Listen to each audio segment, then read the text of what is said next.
どうもこんにちは、まみよしです。iPhone 17シリーズ発売まであと1週間になったんですけども、今回こちら iPhone 17シリーズのギークベンチのスコアが出てきたので、実際にこの iPhone 17シリーズ A19 チップと A19 Pro チップはどのくらい性能が違うのかとか、その A19 チップは M1 シリーズと比べるとどのくらいの性能になってるのか、これある意味めちゃめちゃやばい結果になっていたので、ぜひ動画の方最後まで見てってください。ということで早速チェックしていきましょう。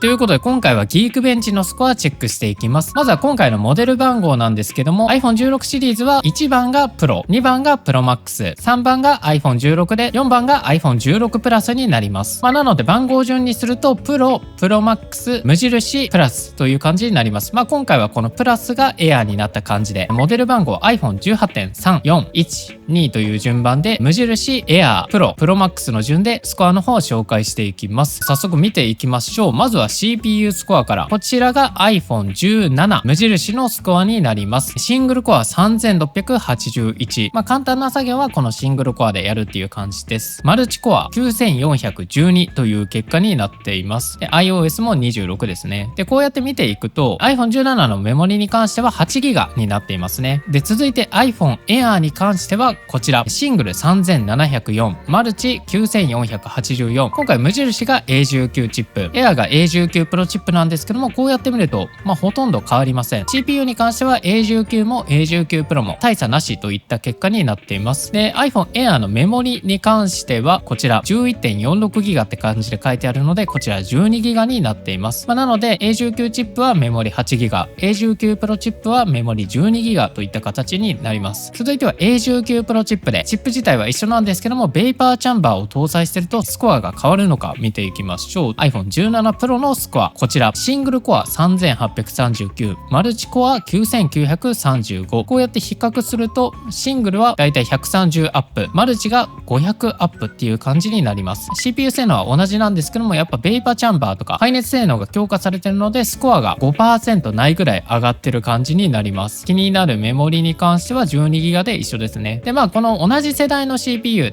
ばプロがついてるのとプロがついてないチップっていうのは基本的に CPU スコアは Mac の場合も変わらない傾向にあるので、納得の数値っていう感じですね。そしたらこの iPhone17 シリーズの CPU シングルコアとマルチコアそれぞれどの M チップと同じくらいなのかチェックしていきましょう。まずシングルコアに関してはこちら M4 チップ3694で、今回の A19 チップが3681。なんと M4 よりもシングルコア高くなってます。これめちゃめちゃすごいよね。なので現時点で世界最速のシングルコア iPhone17 シリーズになります。めちゃめちゃ楽しみすぎる。続いてはマルチコア比較していくんですけども、こちらのマルチコアに関しては複雑な作業とかこのシングルコアで作業をしきれない作業をこのマルチコアでしていく感じ。これが A19 チップだとだいたい9500から1万、 M4 はだいたい1万4000なので M4 まではいきます。で何と同じかというとこちら M2 チップ9829、 17 Pro のを見ると9935なので、なんと CPU のマルチコア M2 チップ超えになってます。これやばいね。なのでシングルは M4、 マルチは M2 という感じで、CPU 性能だけで言えば M2 チップを搭載してるみたいな感じ。めちゃめちゃすごいです。そしたら GPU 性能も見ていきましょう。まず iPhone17 の GPU 性能が37119で、 GPU 性能に関しては iPhone17 が A19 チップの5コア GPU で iPhone17 Air が A19 Pro チップの5コア GPU なんですけども、スコアは違うのか見ていきましょう。 iPhone Air がこちら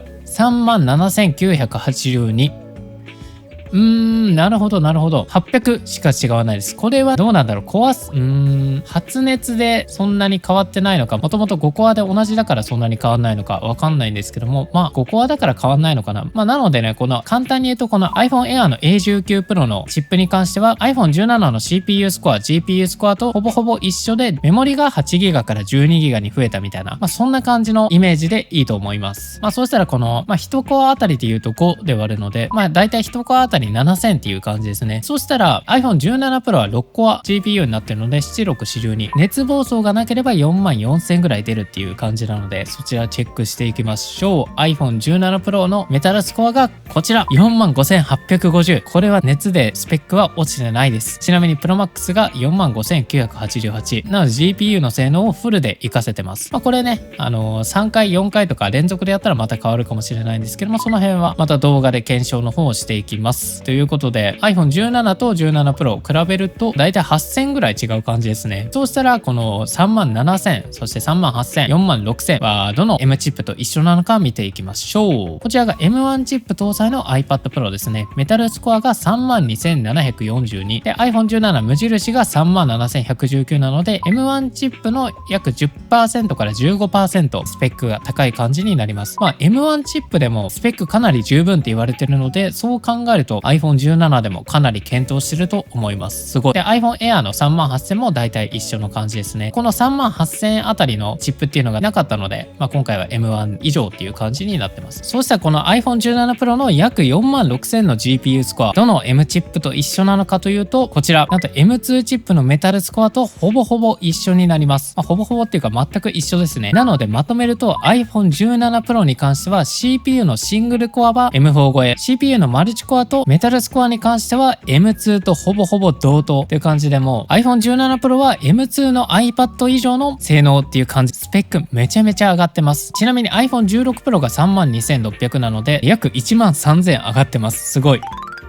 ということでいかがでしたでしょうか。 iPhone 17無印に関してもスペックに関しては M1 よりも上ということでかなり性能高くなってました。で CPU のシングルスコアに関しては M4 よりも上になってるし、 iPhone 17 Pro に搭載されてる A19 Pro チップに関しては MacBook とかに載ってる M2 チップと同じぐらいの性能になってて、今回の iPhone 17 Pro MacBook を持ち歩いてるかぐらいのスペックになっています。ベイパーチャンバーもかなり効いてそうで、今月末 iPhone に iOS 版の Adobe Premiere がリリースされるので、もう MacBook とかなしにこの iPhone だけで重い動画編集ができちゃうようになるかもしれません。僕普段イベントとかで速報動画とか作るときは MacBook で今まで動画作ってたんですけども、来月からは iPhone 17 Pro だけで動画の方を作っていこうと思います。今回僕は iPhone Air と iPhone 17 Pro 購入するので、発売日にレビュー動画出そうと思ってます。皆さんは iPhone 17シリーズ買いますか？よかったらコメント欄で教えてください。チャンネル登録、グッドボタンもお願いします。以上、バイバイ。